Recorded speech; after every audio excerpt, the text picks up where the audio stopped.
Fala vasos, como é que vocês estão? Micael Silva aqui, sejam bem-vindos a mais um vídeo.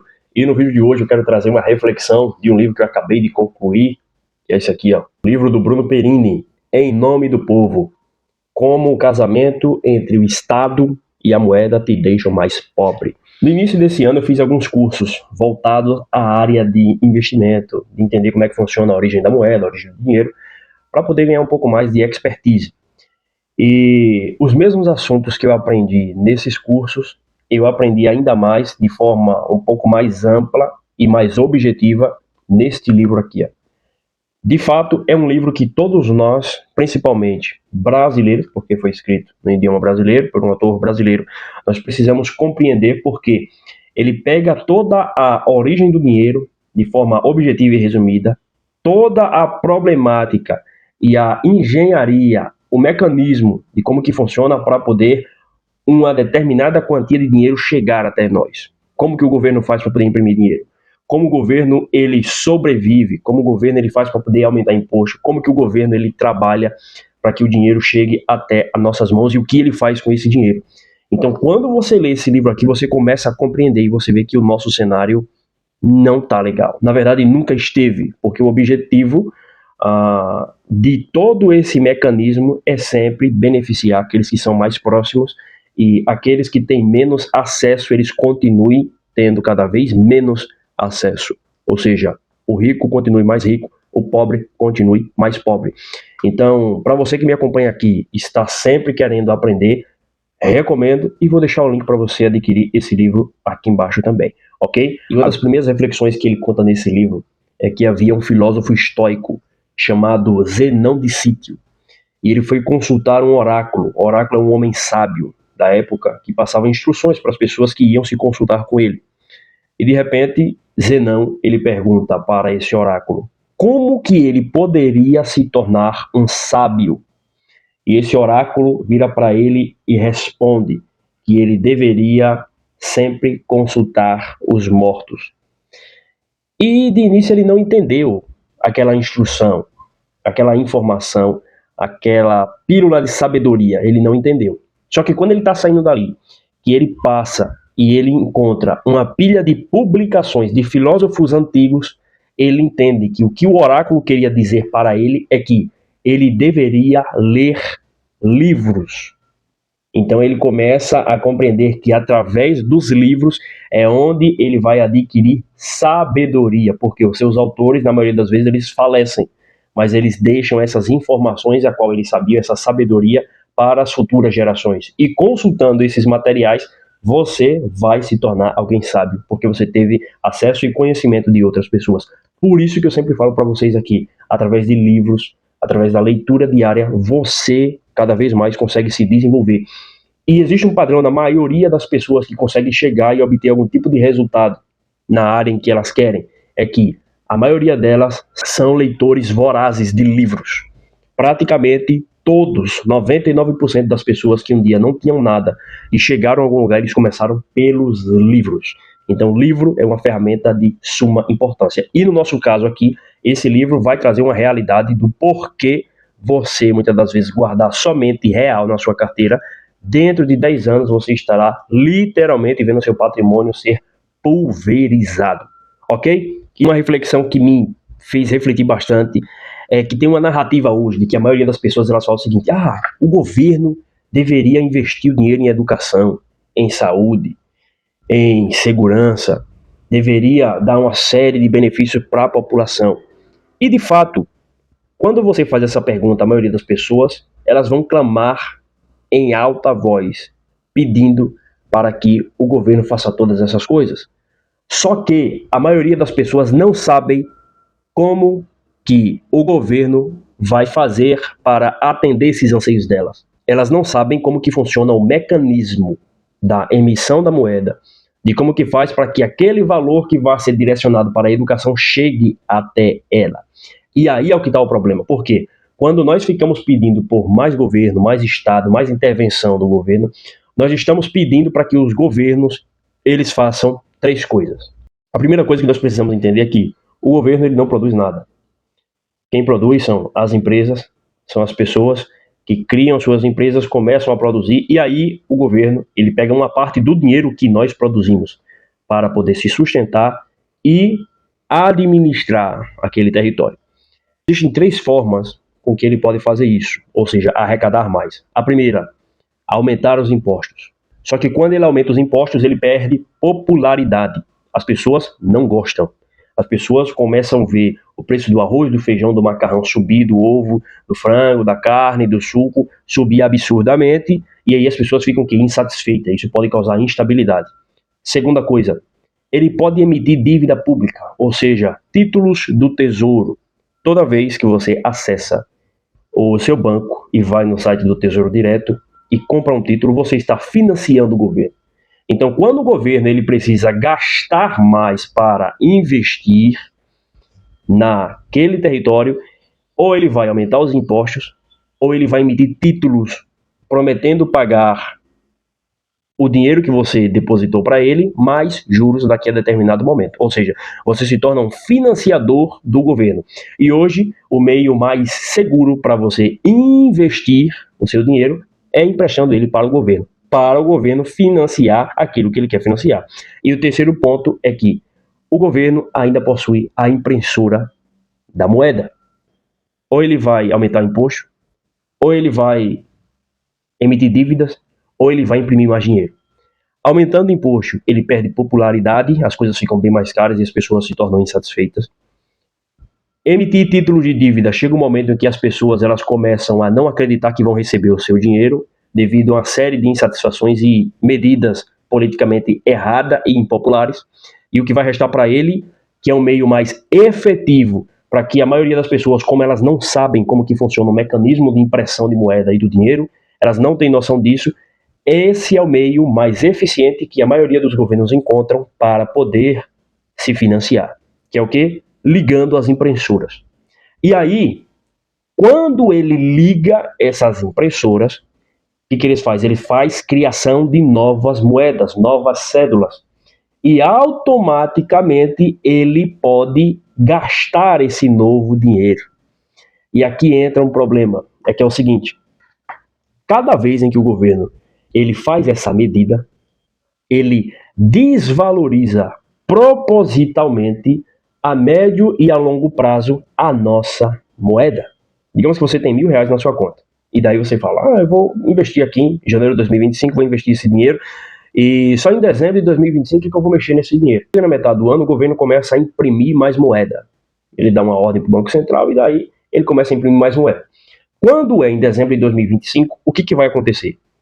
Você vai ter os mesmos R$1.000 na sua conta, nominalmente. Nominalmente quer dizer o quê? Você vai olhar na sua tela lá e você vai enxergar 1,000. Só que vai ter também a questão dos rendimentos. Geralmente ele vai render o que a taxa Selic está pagando. Então digamos que ele vai render lá uns 10 a 12%. E aí, rendeu esses R$1.000 mais esses 12%. Só que isso é no valor nominal, na telinha ali. No valor real, seria o poder de compra que você terá na hora que você vai comprar um arroz, um feijão, um macarrão. Você vai utilizar esse dinheiro. Esse é o seu valor real. Quando você chega no mercado, você saca esse dinheiro, você chega no mercado e vai comprar um alimento, você vê que o preço das coisas aumentaram exponencialmente. E por que os preços das coisas aumentaram exponencialmente? Não foi por conta que simplesmente o empreendedor, o empresário quis aumentar os preços das coisas. Não. Na realidade, lembre-se que na metade do ano o governo resolveu imprimir mais moeda. E quando ele começa a imprimir mais moeda, mais dinheiro, automaticamente a nossa moeda deixa de ser escassa. E aí ela começa a ter o quê? Muita oferta no mercado, muito dinheiro novo. Isso faz com que a nossa moeda desvalorize absurdamente. Então digamos que no final do ano ela desvalorizou 20%. O seu investimento de R$1.000, na realidade, ele não teve um aumento em 12% daquele valor. Na realidade, ele foi desvalorizado. Porque o seu dinheiro, além dele se tornar menos escasso, o preço das coisas aumentaram exponencialmente e ao invés de você ter utilizado ele em janeiro ou em aplicado em um rendimento, em um investimento que te rendesse muito mais que isso, na realidade você perdeu dinheiro. você ficou 12% mais pobre. Então essa é a problemática que você enfrenta quando você não possui um conhecimento acerca de como funciona o dinheiro. E aí, quando você começa a entender isso, e nesse livro traz muito a esse respeito, você começa a ver o efeito inconsciente da sociedade, o comportamento das pessoas para nunca começar a poupar. Quando você começa a entender como que funciona essa dinâmica na cabeça das pessoas de que, cara, se o preço das coisas está aumentando cada vez mais, o meu dinheiro está desvalorizando cada vez mais, e eu não estou conseguindo poupar, se eu guardar esse dinheiro aqui em janeiro, no final do ano eu vou ter menos, não vale a pena eu guardar dinheiro. O que vai acontecer? As pessoas vão começar a ser movidas pelo imediatismo. E aí as pessoas começam a ser afetadas em diversas áreas da sua vida. Então o dinheiro, ele influencia a nossa sociedade de uma maneira tão profunda que a maioria das pessoas desconhece.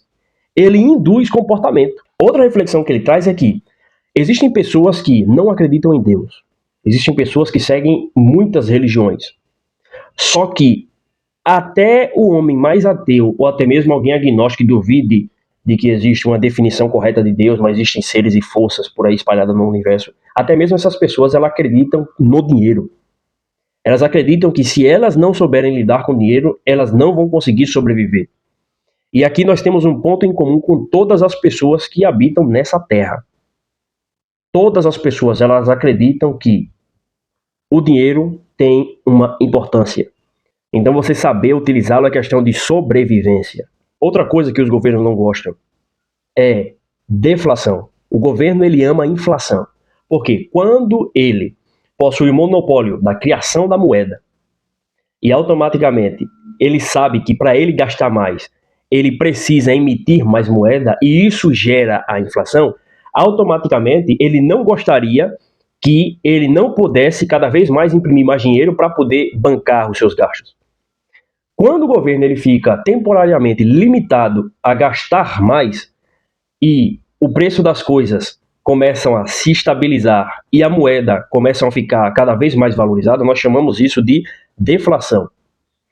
Quando nós olhamos para a deflação, nós vemos que a moeda, ao invés das pessoas gastarem, as pessoas começam a compreender que se elas guardarem essa moeda e aplicarem R$1.000 hoje na sua conta e no final do ano vai ter aí 1.200, 1.300, 1.400 porque a moeda valorizou e os rendimentos também ajudaram essa valorização, as pessoas começam a compreender que guardar dinheiro vale a pena, porque a moeda está forte naquele momento.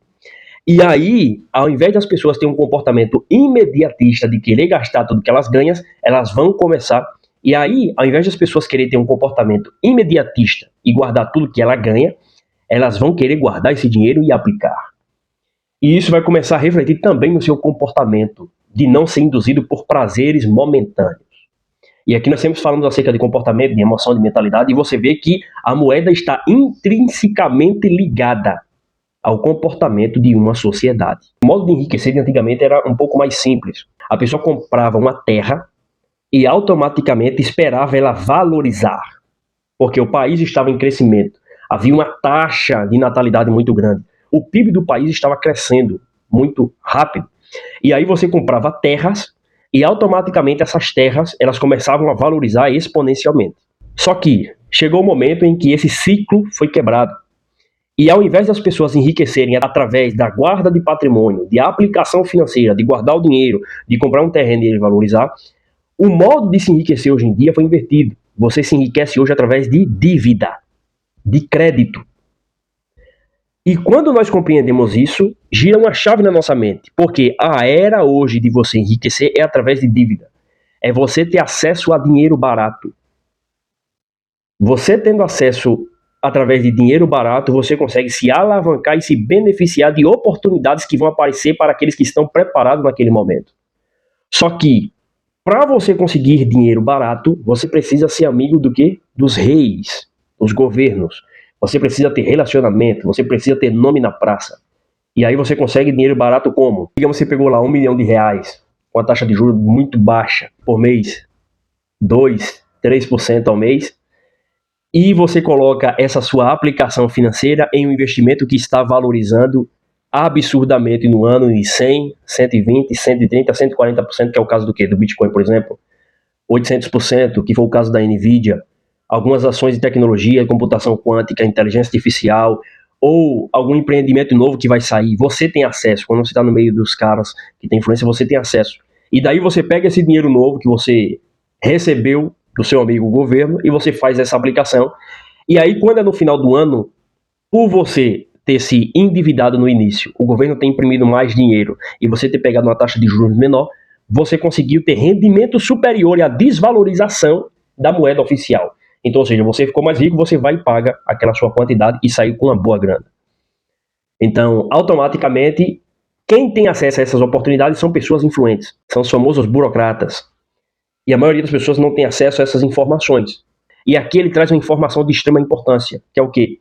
Para as pessoas mais simples que compreenderem como que funciona o Bitcoin, você será beneficiado exponencialmente, porque o Bitcoin ele funciona dessa forma, como uma moeda, como uma tecnologia, embora tenha suas controvérsias, as pessoas argumentem contra, mas o fato é que ele está exponencialmente se valorizando desde a sua criação, em 2009, que ele começou a rodar. As pessoas que entraram nele e aprenderam como ele funciona, tiveram suas vidas mudadas. Isso é um fato inegável.